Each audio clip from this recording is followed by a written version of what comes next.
Meron ditong statement dito si Yusek Claire Castro. Sabi ni Yusek Claire Castro, no, Palace Press Officer Claire Castro on Monday slams as fake news claims raised by Senator Amy Marcos about President Ferdinand Marcos Jr.'s health.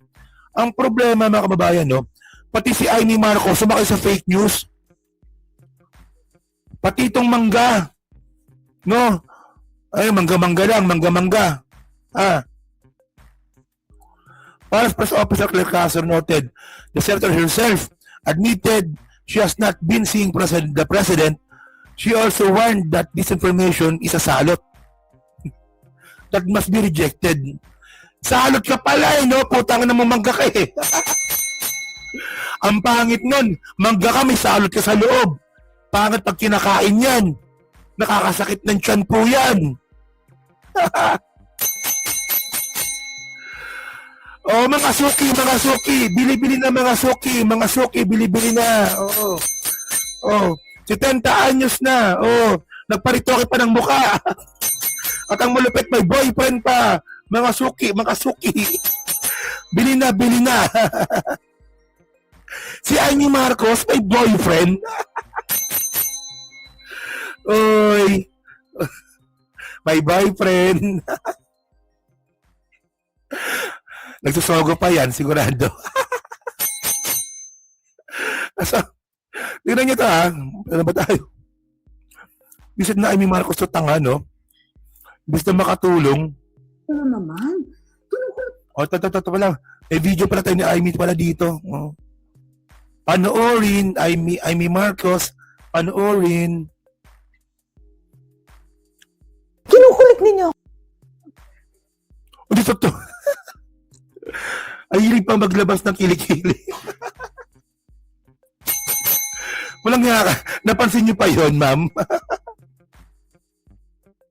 Napansin niyo pa yung, yung si Amy Medig maglabas ng kilikili. Ay, nga, tinan niyo, nakaslibless na naman, no? O, di ba?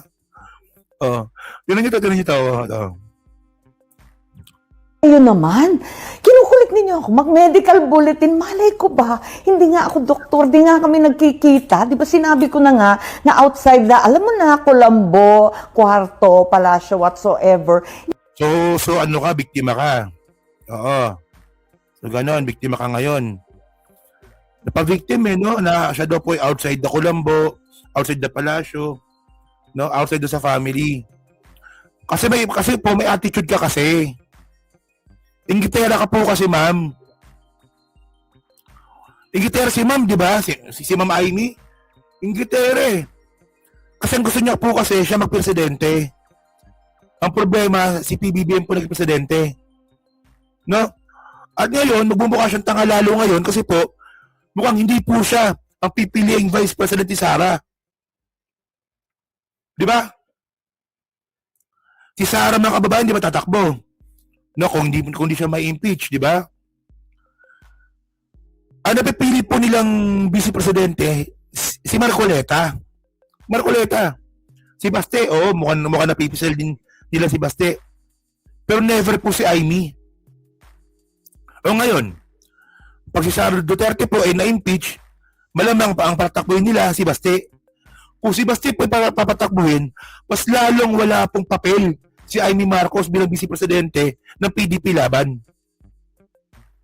So tingnan niyo 3 taon po siniraan.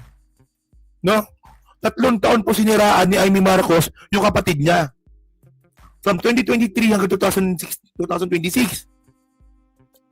Para po sa pangarap niya na makatandem si Sara. Tapos ang ending, hindi ka kasali. Sakit nun. Di ba? Sakit nun. Naalala ko yan eh. No, kunwari, merong liga ng basketball. Di ba? May liga ng basketball. Puta, tropa-tropa kayo, di ba? Nag-practice kayo, basketball. Kakampi ka namin. Puta, nung nagpagawa ng uniform, wala kang uniform. Hindi ka pala nakalista. Ganun ang pakiramdam nun sa'yo. Ganun ka tinabla. O sinong yan? Relate sa basketball. Kasi ako, relate ako dyan eh. Bata pa ako noon, di ba? Trumo pa ako sa mga matatanda. Oh, sige, basketball tayo. Ang galing mag-basketball ito at bata pa lang. Kakampi ka namin, ganon-ganon. Sali ka sa amin, ganyan-ganyan. Puta, nung napatayo ng uniform, hindi ako sinama. Nagulat na ako nun, medyo nagdududa na ako nun. Puta, nung liga na hindi pala ako kasali. Puta, ganun ang pakaramdam mo, Aimee. Huwag ka ng ina ka, pahiya ka. Lahat na ginawa mo. Siniraan mo yung kapatid mo, ginawan mo ng issue. Pati yung mga foreign policy ng kapatid mo, siniraan mo.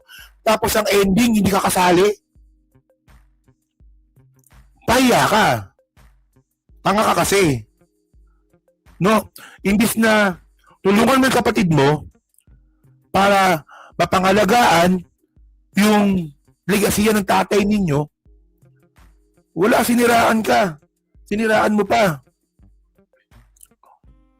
Ito sa akin na. Ilang taon naging presidente si Ferdinand Marcos Sr.? 64, no? 1964. 70, tama ba? 74.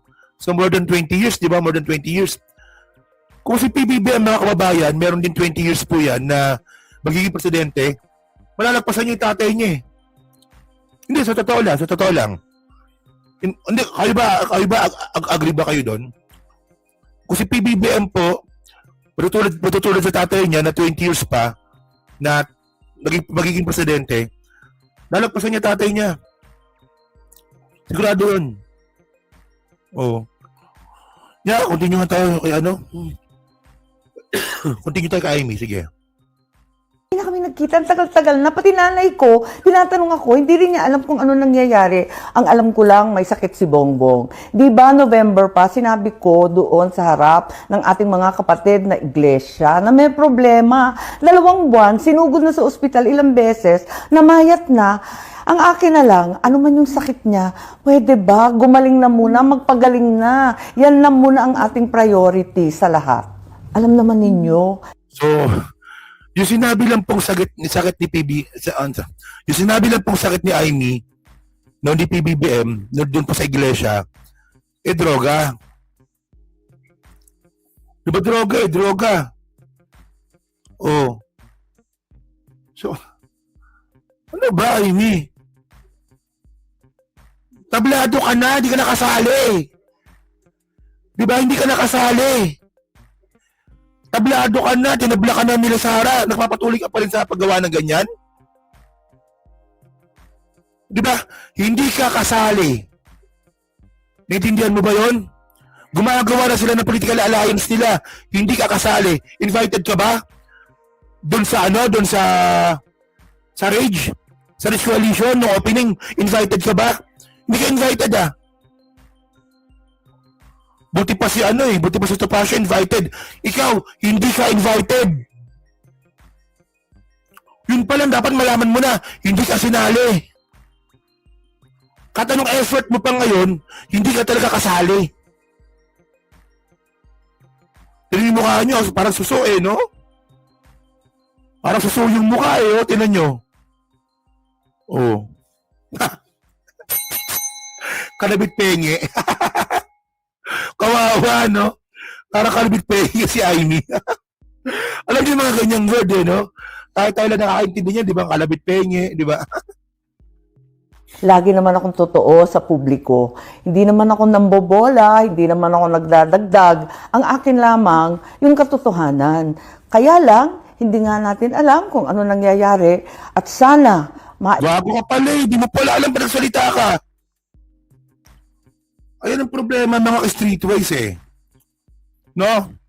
Kunwari pa concern, so wala ka palang alam, pa nagsasalita ka. Dapat yung nagsasalita, yung may alam, para may matutunan kami.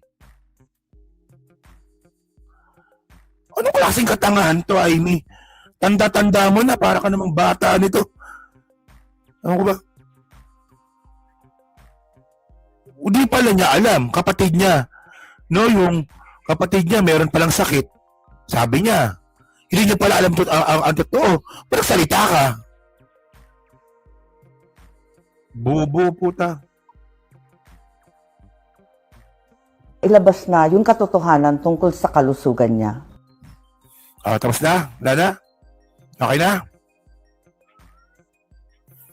Ano yung susunod, mong ano? Ano yung susunod mong paninira? Ha? No? Wala na. So natatawa ako dyan kay Amy, no? Sabi ni Amy dati na ano daw, na inutusan daw po siya ni Apo Lakay na bantayan yung kapatid niya. Sabi niya, oo. Pero, ano ko ba?